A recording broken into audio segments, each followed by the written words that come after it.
read 14 books in December, and here are my thoughts on all of them.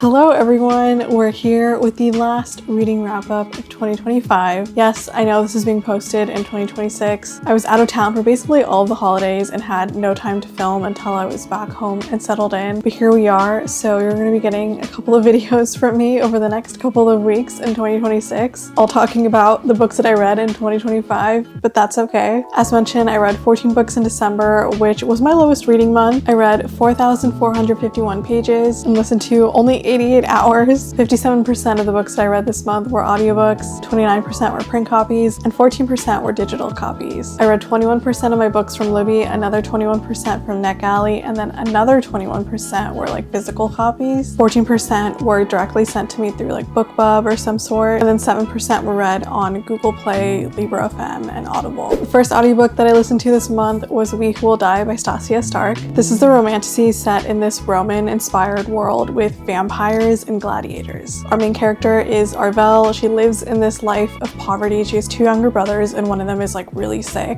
And one day this vampire comes to their doorstep threatening to kill her younger brother unless Arvel enrolls in this gladiator style competition, with him kind of being her like mentor and sponsor. And once she becomes one of the winners in this gladiator style competition, he wants her to kill the emperor of this kingdom. Basically, once you survive this competition, you get chosen to be one of the emperor's elite guards, and that's how you get close access to the emperor. So that's kind of the plan that this vampire is thinking, and Arvel has no choice but to accept because she wants to protect her brother. So she goes off to this competition and starts training. There's a bunch of other recruits who are also competing, and they kind of get ranked each week in each fight. And once she starts fighting in the competition, she starts drawing attention from this figure called the Primus. The Primus is this powerful figure whose role is to protect the emperor, kind of like the emperor's personal bodyguard. And he's also a vampire, and Arvel finds out that the Primus is actually this vampire who broke her heart years ago, basically her long lost love from when she was younger. So you basically get this second chance romance in the midst of this fantasy, and it was very delicious because she was out here fighting in these gladiator style competitions, risking her life, almost dying each fight, and you have this guy who is basically feeling so bad for everything that he put her through, and he's like trying to protect her to make sure she doesn't die or nothing happens to her in the arena, groveling to get her back.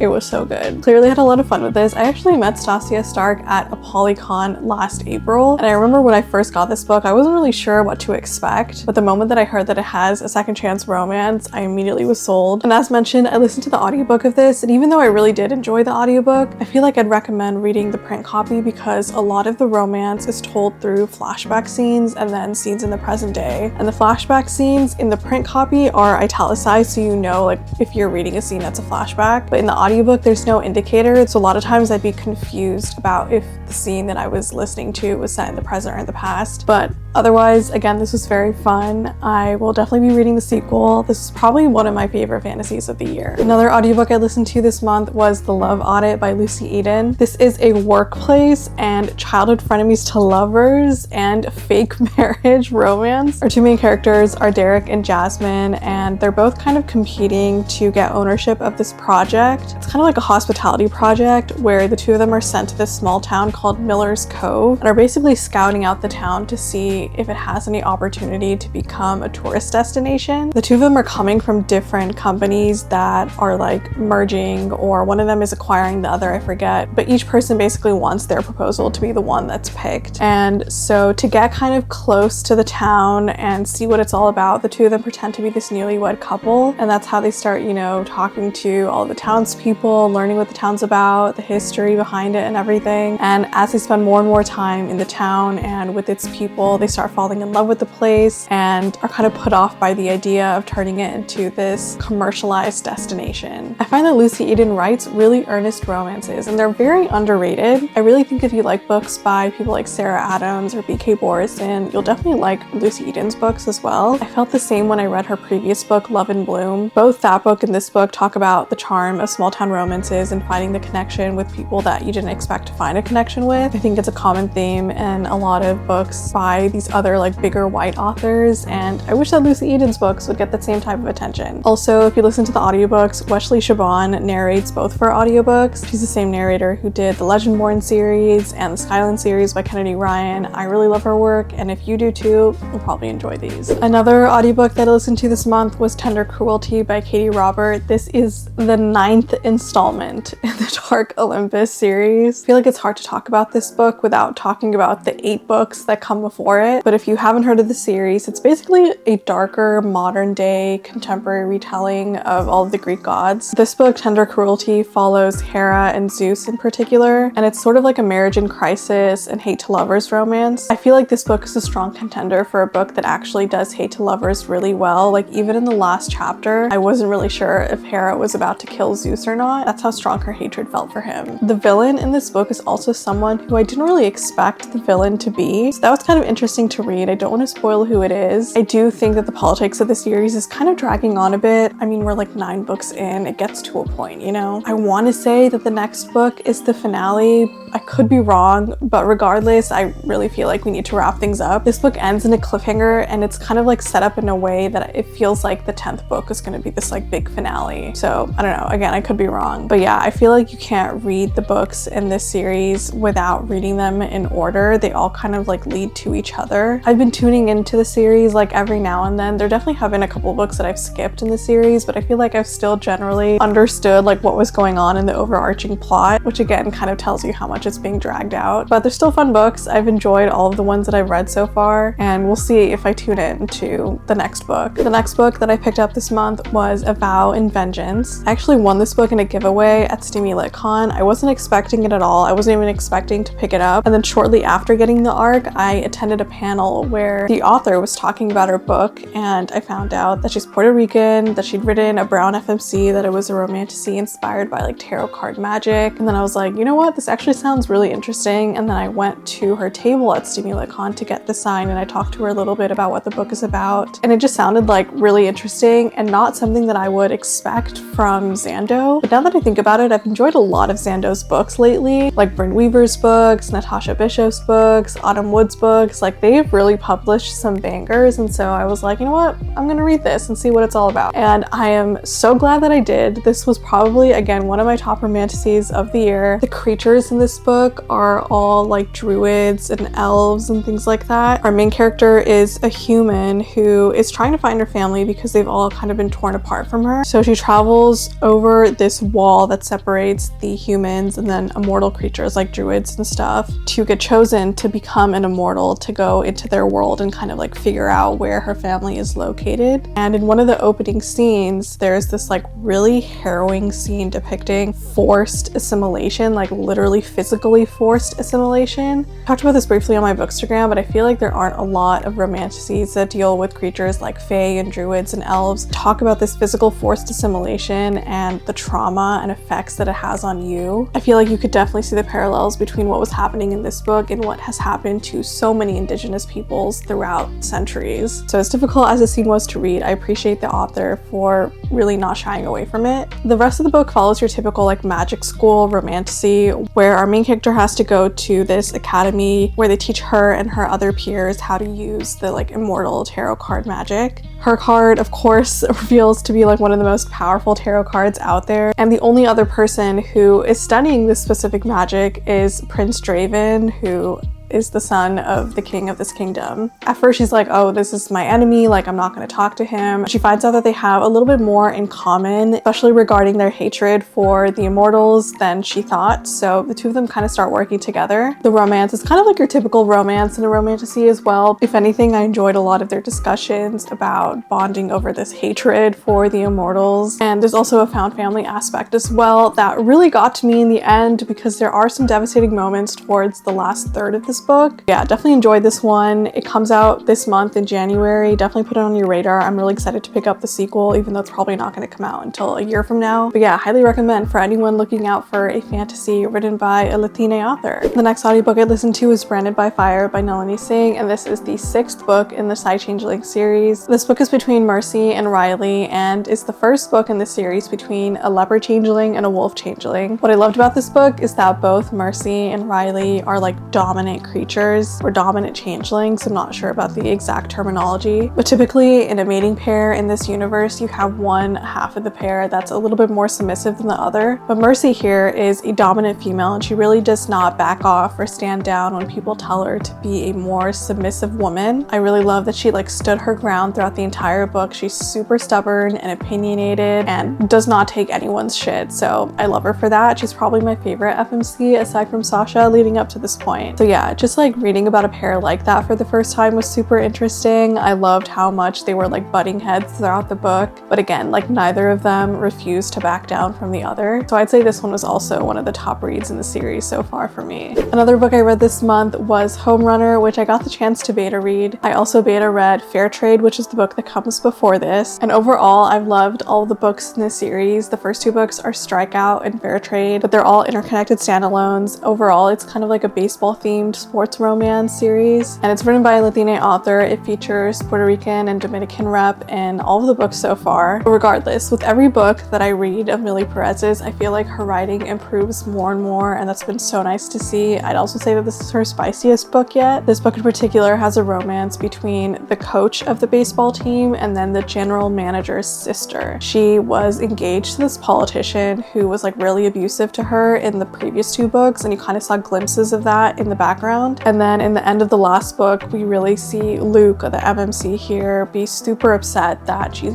going through this. He considers her his friend, and at the beginning of this book, she becomes a runaway bride when she's supposed to get married to this politician. And the person who helps her escape is Luke, and the two of them kind of go off, and he helps her recuperate after the wedding doesn't happen. So throughout the book, there's a lot of forced proximity, a lot of yearning. I'd say it's a lot of like friends to lovers as well. And ultimately, one of the biggest themes of the book is also standing up for yourself. It's very sweet. I had a lot of fun reading it. I've loved all the books in the series so far. Again, definitely recommend if you're looking for a sports romance series by a Latina author. Another audiobook I picked up was The Bodyguard Affair by Amy Lee. This is a fake dating romance between the woman who's the assistant to the Canadian Prime Minister's wife and the Canadian Prime Minister's bodyguard. The two of them actually kissed one night like years ago before this guy was the bodyguard to the PM, and now a few years later he comes back and is assigned to watch over the PM and reunites with the FMC. Our FMC I mentioned is the assistant to the Prime Minister's wife, but she also writes romance novels on the side under a completely different pseudonym. One of the books that she publishes is a romance between the Prime Minister and the assistant, and when the author's identity gets leaked to be her, everyone kind of assumes that she has feelings for the Prime Minister, considering she works so closely with him. But she's writing a book about the scenario and everything, and this throws a strain on the marriage between her boss and the PM. So in order to throw the scent off of her and make it seem that she like really does not have any feelings for the PM at all, she pretends that his bodyguard is her boyfriend, and they start this like fake dating charade to throw the paparazzi and the media again off of their scent. This was a cute romance overall, but I feel like the pacing kind of threw me off. The main characters don't really meet until a good chunk into the book, and then again don't reunite until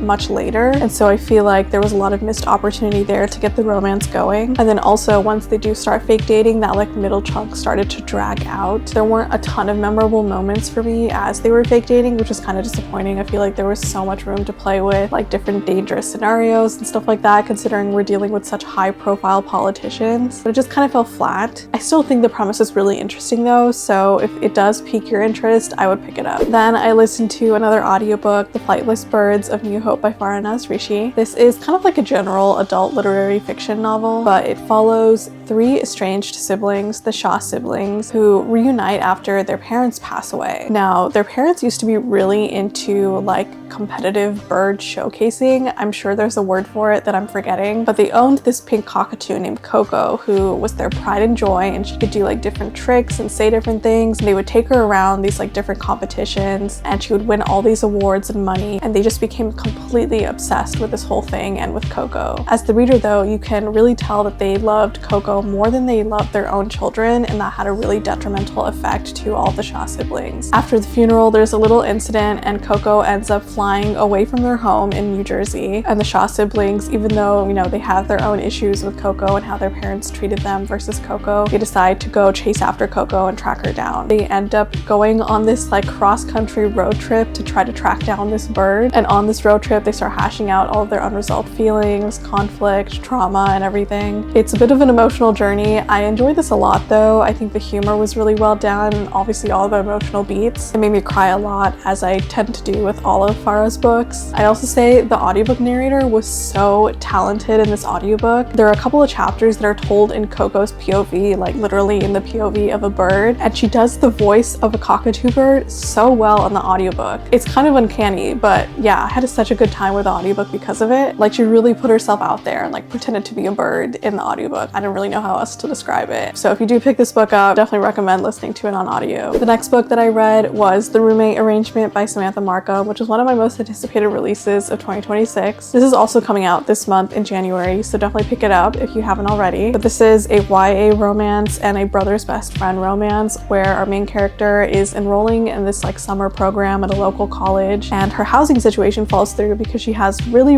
terrible best friends who kind of dump her last minute before the program is supposed to start, and she has nowhere to live, so she's scrambling to find a solution. She comes across this housing ad where a couple of other students are looking for a 5th roommate to join their apartment, and she like hastily signs up. They quickly interview her. They're like, yes, you sound good, let's get you in. So she moves in, and she finds out that the 5th roommate in this housing situation is actually her brother's best friend, who she has notoriously not gotten along with. And the rest of the book is kind of just about her like navigating classes, new friendships, and just like finding herself along the way. I have loved pretty much all of Samantha Markham's books, and this one was super interesting. She's written at least 3 of them in some sort of a school setting, and honestly, it's a setting that she excels at. I loved all the dynamics of our main character Blair navigating like her friendships and her classes and everything. It felt so similar to how you're like thrust into the world of college and stuff, even though you feel like just like a baby and like a teenager, and you're still trying to find your footing and prove to everyone around you that you're an adult and that you can take care of things. I don't know that the romance in this was necessarily my favorite compared to Love Off the Record, but I still really enjoyed it. Brother's best friend is one of my guilty pleasure tropes. I feel like the found family themes of this book was way more memorable for me. It was so wholesome, so sweet, and honestly just like one of the best YA coming of age stories that I've read. The next audiobook that I picked up was The Swan's Daughter by Roshni Chokshi. Roshni Chokshi is like one of my all-time top authors. She's like one of the authors that I discovered when I joined BookTok, and she like remains one of the goats for me. She's been doing a lot of like standalone work recently after pumping out so many series beforehand, and this is her latest standalone. It's a YA fantasy. It's very cozy and whimsical, kind of has like Studio Ghibli and Ella Enchanted vibes. Coming back to this book after not reading a book of hers since like 2023 was so special. I read the first chapter and immediately was like, oh, I'm coming back home. Like, her writing style is so familiar to me. I love it so much. She's very luscious with her prose and just uses like the most beautiful descriptive language to really immerse you as a reader into the world that you're getting into. This book in particular follows 2 characters, Eris, who's the prince of this kingdom, and then Demelza, who is like a swan girl. Eris's family is throwing this competition to find him a bride in order to break this curse that his kingdom is under, and Demelza is running away from her family, who feels a little overbearing, overprotective, and also potentially has some sinister things going on. So she's on a quest to find her own independence, and she comes across the palace that's throwing this competition, and even though she doesn't want to like register herself as one of the brides who's entering the competition, she strikes this deal with Eris where she asks him to ensure her safety from her family, and she can use these magical abilities she has where she can tell if someone's lying or telling the truth to help him figure out if any of the brides who's in this competition is there to kill him. As the competition goes on though, it's like very clear that none of the brides in the competition are a perfect match for Eris, and Demelza just might be. Again, it was so magical and charming and enchanting. Definitely recommend it. The audiobook was also very fun to listen to. I feel like the narrator did a really good job of kind of like picking on all of the little beats of humor and wit and banter that Roshni always puts in her book. But yeah, this was a fun time. I love reading books by my favorite authors and being reminded yet again of why I love their work. Another audiobook I listened to was The Unwanted Marriage by Katharina Mora. I know I literally said in my last wrap-up that I wasn't sure if I was going to be able to continue with the series because all the audiobooks are available on Audible, but I really wanted to, so I cracked and I bought the book. And low-key, I kind of regret it. This was not one of my favorites of the series, which is so disappointing because I was really expecting for the series to just improve with each book,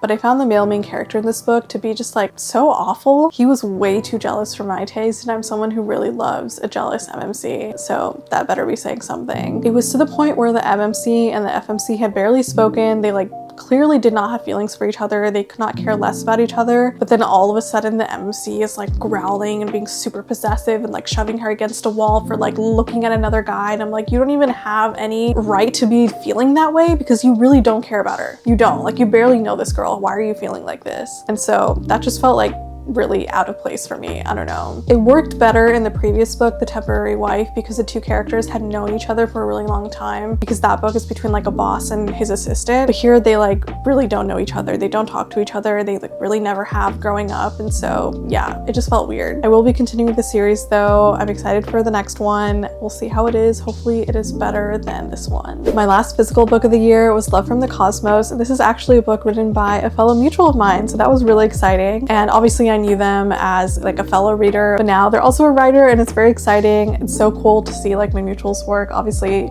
printed in a physical book, but just like reading about their words and everything is so cool. This book follows a pediatrician who is on this like popular astrology-based dating app, and she really believes in the success of this app until her current boyfriend ends up being married to another woman behind her back without her even knowing. And after that, she like swears off being on any apps. So while she's drunk, she files this like incredibly long rant and complaint on the app, criticizing everything that they promised they would bring to its customers. And on the other side of the app's developers see her rant and want to rectify the situation. And the thing about this app is that it's not just an astrology-based dating app. It's actually run by people who are actual gods. For example, the founder of this app is actually the god Mercury, and his right-hand woman is Venus. And then the person who's supposed to come up with the algorithm to like match people together is Saturn. And Saturn is our MMC. He's the one who gets sent to go help our main character and help her find like the perfect person after her previous match ended up being so awful. And as he starts arranging dates for her and, you know, starts helping her try to find the right person, they end up catching feelings. It was honestly super interesting to read about a story that takes this like celestial approach to modern dating. I feel like the writing style also reminded me a lot of Bolu Babalola's writing style. A lot of the pop culture references, jokes, the dynamic between the female friends in this book. So if you like her writing style, I think you'll really enjoy this. I do wish the pacing was a little bit quicker. It got a little slow towards like the middle portion, almost like repetitive to the point where I'm like, okay, it's very clear that the two of you have feelings for each other. Like, can we speed things along a little bit? But overall, I feel like this is a really strong debut. Of course, if you're looking for a black romance, definitely pick this up. I had a lot of fun with this. Okay, the last two books that I read in December were arcs that I took with me while I was on vacation. First one was An American Daisy in Queen Victoria's Court, which is kind of like a historical romance and time travel romance wrapped into one. It follows our main character who accidentally gets transported back into the late 1800s to Queen Victoria's Court in England, and she's a historian that studies the role that South Asians played in England's history, British colonization in India, all of that. She's super fascinated with that part of history. So it's interesting because she really knows like every detail about this time period when she is accidentally transported back. But while she's there, she meets a half-Indian Marquess who is the MMC in this book. He's a love interest, and even though the two of them kind of are trying to hatch a plan to get her back into a present-day timeline, they also start catching feelings for each other. And I was really excited about this because, again, it talks so much about like British colonization in India and the effects that it has on South Asian people today. But I feel like the romance for me really fell flat. I feel like the Marquess in particular had no real interest in the FMC. There was no real chemistry or connection between them, but her previous books have had like such great chemistry and tension and a really great dynamic between the FMC and the MMC. So yeah, I don't know what happened here. It just like didn't land for me the way that I thought it would, but I really loved all of like the history and the research that went into this book. There were so many references to South Asian figures that I had no idea were such important people in history, so that was really cool to learn about. And then the last book that I picked up this month was Rani Deshpande Takes the Wheel by Rishi Avajat. This is a YA childhood frenemies to lovers romance following a girl who's trying to get her driver's license by the end of the summer, and the person who her family forces to teach her how to drive is her childhood frenemy. Their families are really close family friends. She used to have a crush on him when she was younger, but then this big misunderstanding happened and they stopped talking, and now she like hates him and they're like back in each other's lives. Now he's being forced to like teach her how to drive. So that was already a pretty fun premise. promise. I'd say the other half of this book also deals with just like a lot of the coming age stuff of being like an eldest daughter, from like being with your parents and navigating school and trying to be more independent. Even though I know the author is not an eldest daughter herself, I feel like she did a really good job of talking about the burden that is placed on the shoulders of eldest daughters, especially in immigrant families. There are a lot of moments in this book that made me emotional and just like felt so relatable. I feel like the author also does such a great job of like portraying what it's like to be a second generation Indian American in States, and just like the expectations that your family has on you, and like trying to navigate like friendships and your social life and your own careers and romance on top of everything. Definitely a top read for me for sure. I just love when YA romance hits like this. I always find such great connections to South Asian YA authors. Those are all the books that I read in December. Again, a shorter month this month, but I still had so many great reads. I've officially done 12 reading wrap-ups on YouTube, which is so crazy. At the start of the year, I didn't even know if anyone would be watching these, and I still don't really know if people are, but I'm still really grateful for, again, this tiny little community here that I have on YouTube. Maybe in the comments, just like let me know what type of content you want to see from me in YouTube, and I'll do my best to make it happen in 2026. Thank you so much for watching. I will see you in my next video, which is hopefully going to be my top favorite reads of 2025. So stay tuned. Bye.